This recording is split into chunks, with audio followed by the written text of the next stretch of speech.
ละខ្ញុំប្រាប់ឯងណាការងារខ្ញុំធ្វើរួចហើយស្អែកនេះខ្ញុំលែងមកហើយថ្ងៃក្រោយឯងត្រូវរកកន្លែងហូបបាយផ្សេងហើយ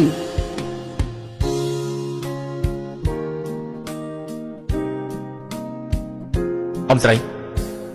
ចាំដល់ថ្ងៃខ្ញុំមិនធ្លុះហើយខ្ញុំច្បាច់សងគុណអ៊ំវិញសងគុណណាខ្ញុំឲ្យឯងហូបបាយបងឲ្យឯងសងគុណណានៅក្មេងយ៉ាងនេះត្រូវធ្វើអ្វីជាក់ស្ដែងកុំស្អែងតិចនឹងសម្ដីធ្លោ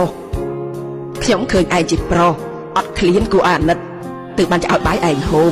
ឯណាចង់ឲ្យឯងសងគុណឯងនោះអ្នកណាក៏ចង់មានថ្ងៃលេចធ្លុះដែរតែបើសិនត្រឹមតែគិតនោះគឺរស់នៅបានស្ងប់ចិត្តហើយអាល្អិតបែបនោះណាគឺមិនមានកំណើតនោះទេ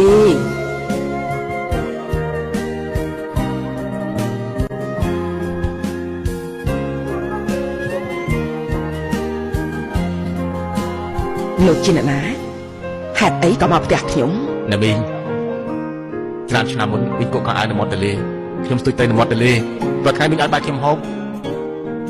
អ្នកដែលហូបបាយមូលខ្ញុំធ្វើមានច្រើនណាស់ខ្ញុំមិនណាចាំបានទៅខ្ញុំគឺហានស៊ីងហានស៊ីងហ៎បាទអើយហើយចាំលែងបានហើយមិនអីទេខ្ញុំនៅចាំខ្ញុំនៅចាំបានហើយខ្ញុំត្រូវធ្វើការហើយលោកណាកុំរំខានខ្ញុំត្រូវទៅគក់ខោអាវហើយ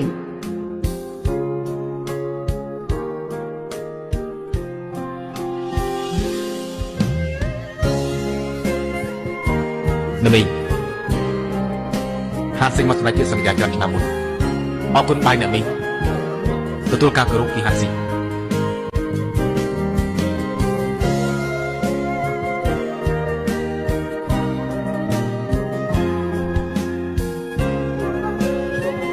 ឲ្យខ្ញុំហ៎បាទចុះពូកែទៀតទៅ